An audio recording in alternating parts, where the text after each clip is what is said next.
아합이 엘리야가 행한 모든 일과 그가 어떻게 선지자를 칼로 죽였는지 이세벨에게 말하니 이세벨이 사신을 엘리야에게 보내어 이르되 내가 내일 이맘때에는 반드시 내 생명을 저 사람들 중에 한 사람의 생명과 같게 하리라. 그렇게 하지 아니하면 신들이 내게 벌 위에 벌을 내림이 당하리라 한지라. 그가 이 형편을 보고 일어나 자기의 생명을 위해 도망하여 유다에 속한 브엘세바에 이르러 자기의 사원을 그곳에 머물게 하고 자기 사신은 광야로 들어가 하룻길쯤 가서 한 로뎀나무 아래 앉아서 자기가 죽기를 원하여 이르되 여호와여 그 넉넉하오니 지금 내 생명을 거두시옵소서. 나는 내 조상들보다 낫지 못하나이다 하고 로뎀나무 아래 누워 자더니 천사가 그를 어루만지며 그에게 이르되 일어나서 먹으라 하는지라. 본적 머리맡에 숯불에 구운 떡과 한 병 물이 있더라. 이에 먹고 마시고 다시 누웠더니 여호와의 천사가 또 와서 어루만지며 이르되 일어나 먹으라. 내가 갈 길을 다 가지 못할까 하노라 하는지라. 이에 일어나 먹고 마시고 그 음식물의 힘을 의지하여 40주 40야를 가서 하나님의 산 호렙에 이르니라. 엘리야가 그곳 굴에 들어가 거기서 머물더니 여호와의 말씀이 그에게 임하여 이르시되 엘리야야 내가 어찌하여 여기 있느냐. 그가 대답하되 내가 만군의 하나님 여호와께 열심히 유별하오니 이는 이스라엘 자손이 주의 언약을 버리고 주의 제단을 헐며 칼로 주의 선자들을 죽였음이며 오직 나만 남았거늘 그들이 내 생명을 뺏고자 하나이다. 네, 거기까지 합니다. 우리가 지난주까지 엘리야의 참 엘리야가 어떻게 바알 선지자 450명, 아세라 선지자 400명, 그렇게 850명과 싸워서 갈멜산에서 싸워서 그들을 무찔렀는지 살펴보았습니다. 참 말하자면 엘리야의 사역의 전성기입니다. 엘리야가 열왕기상 17장 1절에서 내 말이 있기 전에는 하늘에 이슬도 비도 내리지 아니하리라. 비도 이슬도 내리지 아니하리라. 그렇게 말하고 살아졌습니다. 그리고 그의 말대로 과연 비도 이슬도 내리지 않았고 마침내 3년 만에 그가 다시 나타나서 아합 왕에게 나타나서 거짓 선자들 850명과 대결을 할 것을 그렇게 제안하였고 그의 제안에 따라서 갈멜산에서 영적 전쟁을 벌였습니다.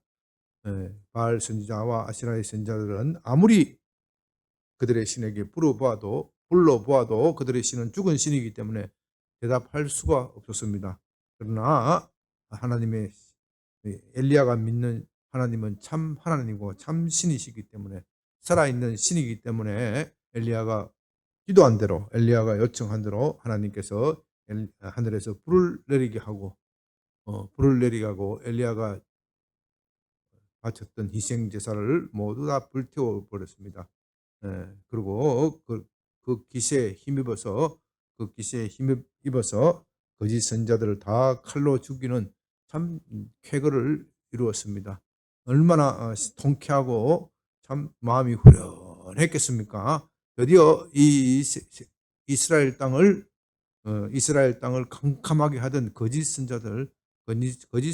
거짓말로 이스라엘 백성들을 미혹하게 하고 거짓말로 우상 숭배에 빠지게 하는 그런 무리들을 소탕했으니까 그의 가슴이 얼마나 시원했겠습니까? 또 그가 기도한 대로 하늘에서 드디어 비가 내렸습니다.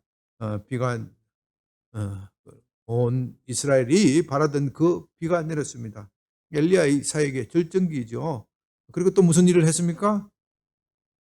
아방이 마차를 타고 갈 때 엘리야가 마치 축지법을 선던 것 같이 앞에 아방이 앞에 가고 있음에도 불구하고 그는 걸어서 더 빨리 아방을 죽이기 위해서 가는 정말 놀라운 일들이 벌어졌습니다. 누가 살아계신 하나님을 부인할 수 있겠습니까? 이런 큰 기적을 일으키는 그 대선지자로서의 엘리야가 드디어 이스라엘 모든 백성들에게, 모든 사람들에게 각인되는 그런 순간입니다. 말하자면 엘리야의 사역의 절정기라고 할 수 있습니다. 근데 오늘 본문에는 그 절정기에서 마치 절벽에 떨어듯이 바닥까지 꺼지는 그런 엘리야의 모습을 볼 수가 있습니다. 우리 사람도 살면서 가끔 그런 일을 겪습니다. 에, 음? 모든 것이 잘 되고, 모든 사역이 잘 되고, 모든 것이 하나님의 은혜와 축복 속에서 교회도 성장하고, 모든 것이 잘 되고, 정말 이대로만 가면은 세상이 좋아질 것이다, 세상이 내 세상이 될 것이다, 그렇게 생각하는 순간, 그 다음 순간에 갑자기 우리도 알 수가 없는 역풍을 맞아서 땅바닥에 떨어질 수가 있습니다. 마찬가지, 우리가 이것을 영적 디프레션이라고 그러는데, 스피리추얼 디프레션, 영적 우울증을 겪을 때가 있습니다. 정말 사방이 답답한 길로 막힐 때, 지금 엘리야가 그런 상황에 있습니다. 아방이 궁굴로 돌아가자. 누가 기다리고 있습니까? 이세벨이 기다리고 있습니다. 이세벨은 비가 오고 안 오고 이건 별로 관심이 없습니다. 이세벨이 가장 관심이 가졌던 것이 무엇이겠습니까? 이세벨이 보고를 받았습니다. 어떤 일이 벌어졌다고요? 자기들이 선지자, 바알 선지자 450명, 아세라 선지자 400명이 한꺼번에 몰살당했다 하는 소리를 들었습니다. 이세벨에게는 3년 만에 비가 오든지 말든지 이것이 중요한 것이 아니고, 자기의 아끼던, 자기가 총애하던 그 거짓 선지자들이 아니가 더 걱정스럽고, 바알 이런 엄청난 일을 보고를 듣고서도 마음을 고치려고 생각을 하지 않습니다. 여전히 우상 숭배 고수하면서 그 우상 숭배를 지키기 위해서 이 엘리야를 없애버려야 되겠다. 엘리야를 없애버리겠다. 분기가 탱천했습니다. 남편이 돌아오자 뭐라고 이야기했겠습니까? 도대체 어떻게 된 일입니까? 당신은 왕이라고 하는 사람이 어떻게 당신 뜻대로 세상을 다스리지 못하고 엘리야 하나도 어찌하지 못하고 내가 그렇게 애지중지하던 그 선지자들을 다 버렸습니까? 얼마나 마누라한테 바가지가 끓겠어요? 그건 뭐 참 정말 이세벨은 남편 위에 있는 그런 참 여자입니다. 그러니까 아합이 뭐라고 이야기합니까? 아합이 1절에 엘리야가 행한 모든 일과 그가 어떻게 선지자를 칼로 죽였는지 이세벨에게 말하니, 내가 내 뜻이 아니고 누구 때문에? 엘리야 때문에 내가 내 뜻이 아니고 할 수 없이 이렇게 되었다. 마누라인데 어떻게 해요? 발이 되도록 싹싹 미는 모습이 보이죠? 예? 예? 예? 엘리야가 행한 모든 일과 내 뜻이 아니야. 엘리야가 그렇게 능력과 파워와 기적을 일으키고 백성들의 인기가 있는데 내가 어떻게 엘리야를 죽일 수 있느냐? 엘리야를 죽이려고 하다가는 백성들의 민심이 내게로 돌아서서 오히려 밀란이 일어날지도 모른다. 나도 엘리야를 별로 좋아하지는 않다. 그러나 하나님의 능력이, 하늘의 불이 직접 내 눈앞에서 떨어지고 또 엘리야가 기도를 하는데 그 3년 이상, 3년 6개월 동안 그 메말랐던 하늘이 열리고 비가 쏟아지는데 그 사태 앞에서 내가 어떻게 엘리야를 죽일 수 있겠느냐? 나도 그 바알 선지자, 아세라 선지자는 내가 신복이고 나도 무척 아끼는 사람들이다. 그러나 내가 그 사람을 어떻게 죽일 수 있느냐? 자기 변명하기에 바쁩니다. 그러니까 이세벨은 참 강큰 여자예요. 이세벨이 사신을 엘리야에게 보내어 이르되 내가 내일 이맘때에는 반드시 내 생명을 저 사람들 중 한 사람의 생명과 같게 하리라. 너도 죽여버리겠다. 한마디 말하면 죽여버리겠다 하는 것이죠. 그렇게 하지 않으면 신들이 내게 벌 위에 벌을 내림이 마땅하니라. 그렇게 맹시하면서 이를 부득부득 갈면서 말합니다. 한편으로 보면은 이세벨이 참 이중적인 모습을 볼 수 있죠. 이세벨도 한편으로는 엘리야를 두려워합니다. 엘리야를 두려워하지 않았으면 어떻게 했겠어요? 사신을 보낼 필요도 없이 그를 죽여버렸겠죠. 그러나 엘리야를 잘못 건드렸다가는 밀란이 일어나고 백성들이 폭동을 일으킬지도 모른다. 그렇게 하기 때문에 그렇게 사신을 보내어 협박을 하는 겁니다. 협박을 하는 겁니다. 이때 엘리야가 잘 대처를 해야 되는데 갑자기 엘리야의 마음속에 두려움이 왔습니다. 그가 죽으면 죽으리라 하던 그 신앙이 갑자기 사라져버렸고 마음속에 갑자기 두려움이 엄습하였습니다. 4절 그가 이 형편을 보고 일어나 자기의 생명을 위하여 도망하여 유대에 속한 브엘세바에 이르고 자기의 사원을 그곳에 머물게 하고. 여러분, 우리가 무슨 일을 하든지 이 두려워하면 사탄이 틈을 타게 됩니다. 영적 전쟁에서 무엇이든지 패배하는 영적 디프레스로 가는 첫째 조짐은 두려움입니다. 갑자기 엘리야의 마음속에 두려움이 왔습니다. 왜 두려움이 왔겠습니까? 도대체 이 백성들은 어떻게 되먹은 백성들인지 살아계신 하나님을 보고서도 회개치 않았느냐. 회개치 않았느냐. 이세벨이라는 여자는 도대체 어떻게 먹은 여자이길래 마치 사탄의 화신 같아. 사탄의 화신 같아. 하나님이 하늘에서 불을 내리게 하고 하나님의 능력으로 그 거짓사들을 다 죽이고 심지어 비가 오게까지 하고 또 자기 자신이 마차보다도 훨씬 더 빨리 달려가는 그 능력을 보여주는데 그 보고를 다 받고서도 어떻게 나를 죽이려고 하느냐. 나를 참된 선자로 모시고 왕궁에서 신발을 벗고 걸어 나와서 나를 맞이해도 시원찮을 판인데 어떻게 나를 죽일 수 있느냐. 도대체 이 여자는 내 힘으로서는 안 돼. 내 힘으로서는 안 돼. 그런데 하나님은 그 여자를 해결해 주지도 않아. 그렇죠? 하나님의 능력이면 단방에 그 여자를 죽일 수 있을 것인데 이 못된 여자는 하나님도 죽이지 않아. 그러니까 갑자기 두려움이 몰려왔습니다. 내가 이러다가 이세벨의 손에 죽지. 그전에는 이 18장에 이르기까지 엘리야가 자기 목숨을 걸고 나는 목숨은 하나님께 맡겨둔 것이다. 하나님께 맡겨둔 것이다. 그렇게 용감하게 싸워왔던 영적 전쟁을 수행하던 엘리야에게 갑자기 두려움이 왔습니다. 그래서 도망을 갑니다. 도망을 가서 4절에 보면 자기 자신은 광야로 들어가 하룻길쯤 한 로덴나무 아래에 앉아서 자기가 죽기를 원하여 이르되 여호와여 넉넉하오니 지금 내 생명을 거두시옵소서. 나는 내 조상들보다 낫지 못하나이다. 일종의 영적 영어로 말하면 exhausted, 완전히 고갈된 상태입니다. 뭐 이게 기도도 아니고 뭐죠? 기도도 아니고 뭐예요? 흔히 말하면 이게 땡깡이죠. 땡깡기도. 땡깡이죠. 아래 죽고 죽기를 원하여 이르되 여호와여 넉넉하오니 지금 내 생명을 거두시옵소서. 내 조상들보다 낫지 못하나이다.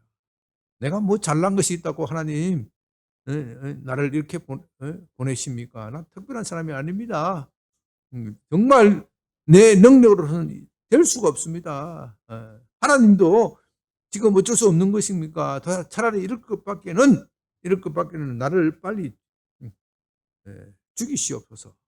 내가 이세벨의 손에 죽는 것보다는 하나님의 손에 죽는 것이 낫지 않겠습니까? 광야에서 사라져버렸다. 사람들이 사라져버렸다. 그렇게 이야기하지 않겠습니까? 그렇게 땡깡을 부리다가 어떻게 돼요? 5절에 잠이 들어버렸습니다. 잠이 로뎀나무 아래 누워 자더니 너무 힘들고 피곤하니까 자기도 모르게 잠이 든 것이죠. 선사가 그를 어루만지며 그에게 이르되 일어나서 먹으라 하는지라. 본적 머리맡에 숯불에 구운 떡과 한 병 물이 있더라. 이에 먹고 마시고 다시 누웠더니 기도하는 것도 아니에요. 너무 지쳤으니까, 영적으로 너무 고갈되어 있으니까, 지쳤으니까 먹고 자기를 며칠을 했는지도 모르겠어요. 여호와의 천사가 또다시 와서 어루만지며 이르되 일어나서 먹고 마시라. 내가 갈 길을 다 가지 못할까 하느라 하는지라. 이에 일어나 먹고 마시고 그 음식물에 힘을 의지하여 40주 40야를 가서 하나님의 산 호렙에 이르니라.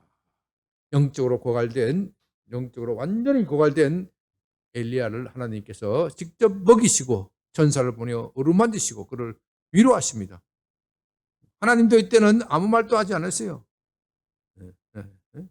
그냥 잘 먹이고 잘 회복할 수 있도록, 육체와 영혼이 회복할 수 있도록. 영혼이 고갈되면 육체도 고갈돼 버리고 아무 의욕이 안 생깁니다.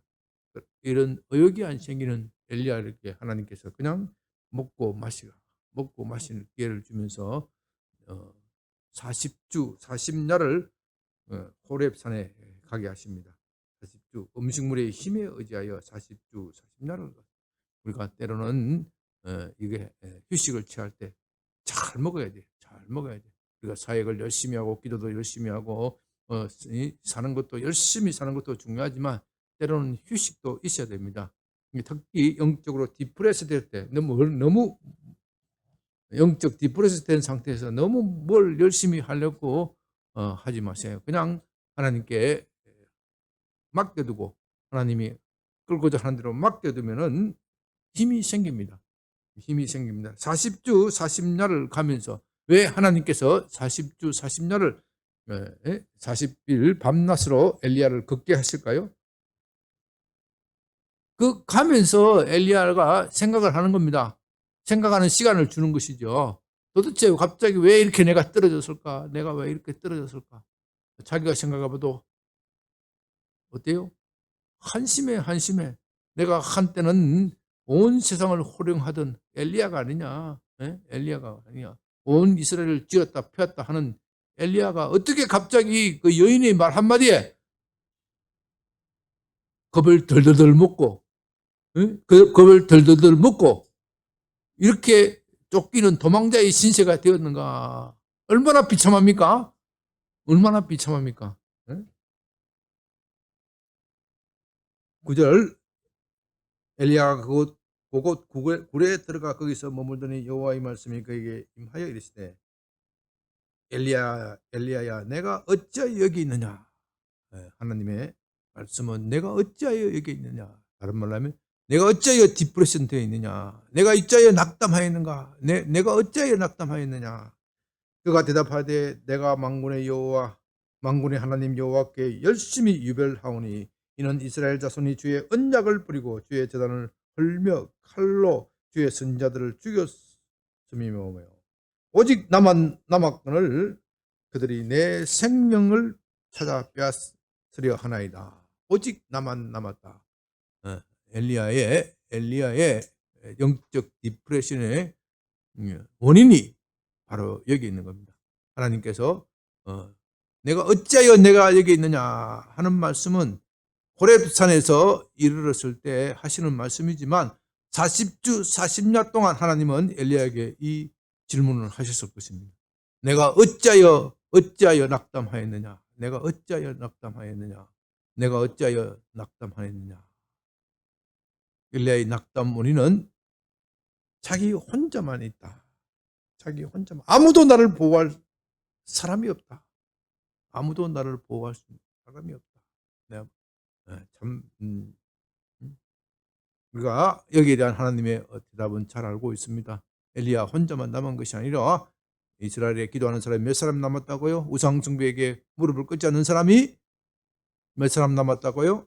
7,000명을 남았다. 이런 부분들에서 참 19장이 너무나도 중요한 부분이기 때문에 또 우리가 다음 주에 살펴봅니다. 오늘 우리가 본문에서 참 배워야 할 것은 영적 디프레션의 원인은 나만 나이다. 여러 가지 각자에 따라서 영적 디프레션이 있겠지만 나만 나이다. 나만 나이다. 그것이 엘리야에게서는 영적 디프레션의 원인입니다. 우리가 신앙생활하고 믿음 생활할 때 가끔은 이런 상황을 겪습니다. 우리 유정우 장로님도 아마 그 소망교도소에서 근무를 하시면서 이런 나만 나이다 하는 그런 어려운 그런 어, 어, 기도를 했을지도 모릅니다. 저도 참 벌써 이제 4년이 되었지만 소망교도소에서 소장을 하면서 갑작스럽게 이 정부가 기독교를 탄압을 하고 교회를 억압하고 하면서부터 소망교도소를 뒤지고 여러분이 잘 아시는 바와 같이 4년 벌써 그것이 4년 되었습니다. 죄도 없는 사람을 먼지 털듯이 탈탈탈탈 털고 뒤지고 또 뒤지고 또 뒤져서 예? 그래도 안 나오니까 거짓으로 꾸면서 예? 고발을 하고 얼마나 속이 터지겠습니까? 속이 터지겠습니까? 뭐 이 뭐 저 사법 뭐 여러 가지 뭐 비리다 해가지고 뭐 이렇게 정치인들도 억울하게 들어가는 사람, 정말 비리를 저질러 들어가는 사람도 있고 억울하게 들어가는 사람들도 있는데 참 이 특별히 판사나 검사를 하다가 고발이 되고 고발이 되고 재판을 받으면 굉장한 모독감을 느낍니다. 굉장한 모독감을 느낍니다. 왜냐하면 우리가 언제나 재판하는 자리에 있었지 재판을 받는다고는 상상도 생각을 못했기 때문에 그것이 느껴지는 심리적인 충격은 정치인들이 겪는 그런 것보다도 훨씬 더 심각합니다. 정치인들은 어차피 한 번씩 그런 걸 겪으니까 그렇게 해서 무죄 나오면 마치 별 딴 듯이 별을 딴 듯이 그렇게 자랑하고 뭐 운동권 애들도 그렇게 하잖아요. 그러나 이제 그런 험악한 삶을 전혀 살지 못하던 사람들은 그런 범죄자와 싸우던 사람들이 자기가 범죄자 취급을 당하고 그렇게 재판을 받는다는 것은 정말 수치스럽고 부끄러운 거. 정말 저는 그런 측면에서 엘리야의 심정이 예, 좀 이해가 됩니다. 땡깡 기도가 이해가 되는 거예요. 땡깡 기도. 하나님, 도대체 내가 뭔 잘못한 것이 있습니까? 내가 소망기도 소당을 가서 남들이 다들 가기 싫어할 때 내가 주님의 뜻인 줄 알고 가서 그것을 잘 세워놨더니 이 세계적인 교도소, 세계 모든 학자들이 칭송하는 교도소로 세워놨더니 어느 날 갑자기 하나님께서 나를 절벽 속에 떨어뜨렸습니다. 제가 2018년 그 무렵이면 제 나이가 59세 때, 59, 만으로 59세 때 처음에 소망교도소로 갈 때는 내가 한 1년, 2년 근무하고 좀 소망교도소가 어렵다고 하니 좀 잘 정리해주고 1년, 2년 정도 근무하고 다시 내가 원하는 일에 복귀하리라 변호사 일도 하고 또 목회도 좀 잘해버리라 이런 생각을 가지고 있었기에 그렇게 오랫동안 있을 마음이 없었습니다. 그런데 흔히 말하는 대로 잘한다 하는 게 진짜 잘하는 줄로 착각을 하고 나중에 한 60세 가까이 오니까 이제 밖에 나올 마음이 없어졌어요.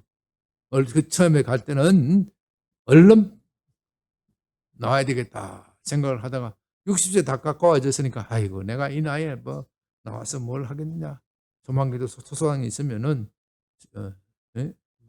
그 당시 분위기로 봐서는 내가 특별한 결점도 없고 그러니까 뭐 70세 뭐 건강하면 75세 뭐까지도 뭐 있을 뭐 나가라 소리는 하지 않을 것 같아요. 얼마나 좋습니까? 70세 넘어서도 즉 일할 수 있으니까 얼마나 좋아요. 그 뭐 백석대 총장도 정년이 없다고 하지만 조만기도 수장도 원래 정년이 없었어요. 정년이 없으시고 그냥 건강하면 자기가 건강하면 뭐 얼마든지 할 수 있는 자리입니다. 그래서 막 한 60세 되고 하니까 모든 것을 다 포기하고 세상에 꿈었던 비전을 다 포기하고 여기가 나의 마지막 사역지인 모양입니다. 마지막 쫓겨나기 1년 전에 그런 생각을 들었습니다. 그런 생각을 하는데 갑자기 하나님께서 나가라 하는 거예요. 나가라 하는 거예요. 나가라 해서 얼마나 비통하고 억울한 일을 겪습니까? 너무 원통하고 비통해서 처음에는 기도도 되지 않아요. 엘리야처럼 땡깡 기도를 하나님 차라리 이럴 것 같으면은 나를 빨리 죽여버려야 되는지 이 비참한 꼴 이 후배 검사들한테 내가 조사를 받고 왜 판사들한테 조사를 받는 이 비참한 꼴 또 JTBC에서는 얼마나 그렇게 잘 얼굴을 잘 내주는지 몰라. 8시 8시에 특집 뉴스로 만들어서 그렇게 아주 나를 비리소장으로 만들고 얼마나 창피하고 부끄럽습니까? 도대체 얼굴을 들 수가 없어요.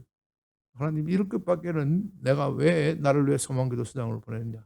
땡깡을 부르는 땡깡기도 땡깡기도 도저히 기도의 말이 안 나오는 거야. 땡깡기도는.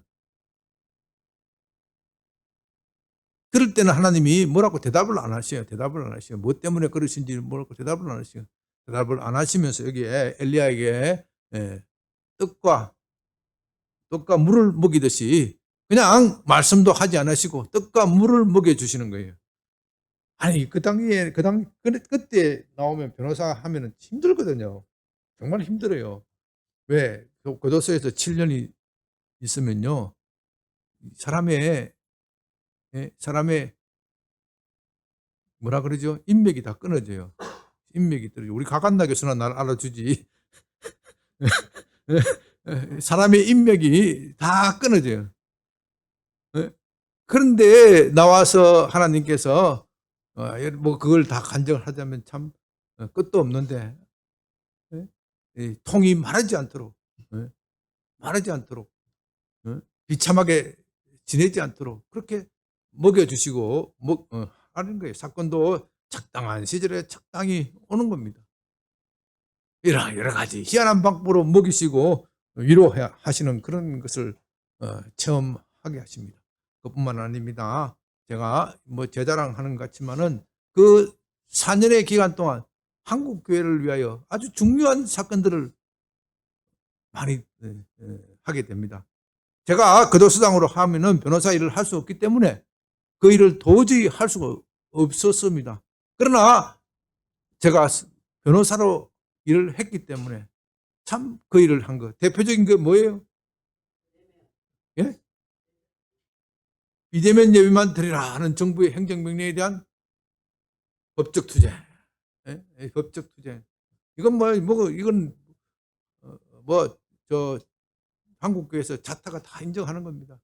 신 목사가, 신 변호사가 그걸 주도를 해서 분위기를 끌고 이 교회의 억울한 사연을 다 풀고 그건 정부 명령이 잘못된 것이다. 지금은 공무원들이 벌벌 떨어요. 왜 뜨느냐? 자기들이 그 비리를 저질러 놨으니까 그 내가 한마디 말을 뻥끗해서 다 터뜨릴까 싶어 벌벌 떨어요. 거꾸로 돼버렸어요. 그리고 또 여러 가지 사건들 중에서 우리 에스더 기도운동본부가 있잖아요. 에스더 기도운동본부에 대해서 뿐만 아니라 우리 반동성애 운동을 하는 기독교에 대해서 한겨레 신문이 친동성애 하면서 얼마나 공격을 해야 되는지 모릅니다. 그 사건에 있어서도 하나님께서 그 사건을 그런 중요한 한국 교회를 위한 중요한 사건들을 그 4년 기간 동안 하게 하시는 거예요. 하게 하시면서 그 사건들을 이기게 하시는 그래서 우리 크리스찬 법조인들이 정말 중요하다 하는 것을 교회에도 알게 하고 깨우게 하시고 그런 일도 하게 하시고 내가 그 교도소장으로 가만히 있었으면은 도저히 그런 일을 할 수가 없었는데 그 교도소장 그만둔 짧은 기간 동안에 교회를 위하여 너무나도 중요한 일들을 많이 하게 하시는 거예요. 그러다가 때가 되니까 어떻게 됐어요? 1심에서 무죄가 나오고 또 지난주에 항소심에서 무죄가 나오는 거예요. 때가 되니까 무죄가 나오니까 자꾸 또 뭐라 그래요? 그 재단에서 다시 뭐라 그래요? 다시 와달라. 다시 소장으로 와달라. 내가 고민이 많아요. 이런 고민은 뭐라 그래요? 행복한 고민이에요. 행복한 고민. 예, 고민이 많아. 예, 내가 다시 가야 되느냐. 우리 집사람은 이 목회가 교회가 지금 부흥하고 있는데 어디를 가신단 말입니까? 예? 참 고민이 많아요. 예, 고민이 많아. 예? 때가 되면 하나님께서 다시 회복시키시고 일으키십니다.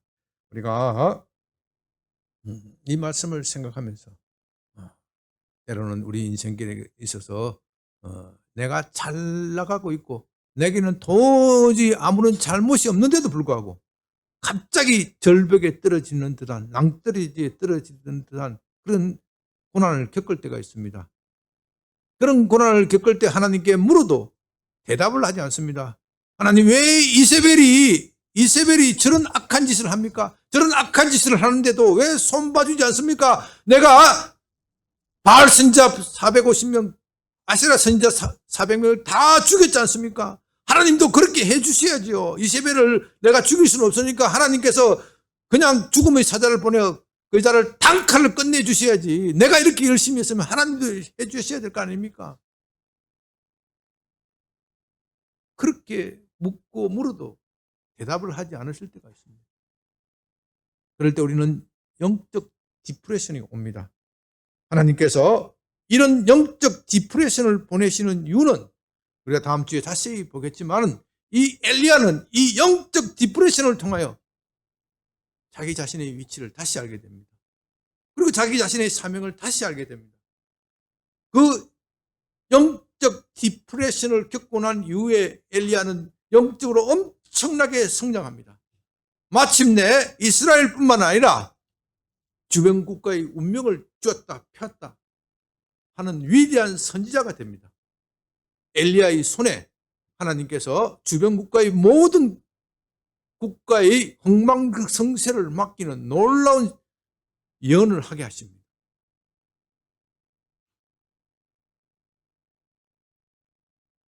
이 거짓 선지자 850명을 죽이는 이 문제가 아니라 한 나라의 흥망성쇠를 좌우하게 하는 그 키를, 그 열쇠를 엘리야에게 맡기십니다.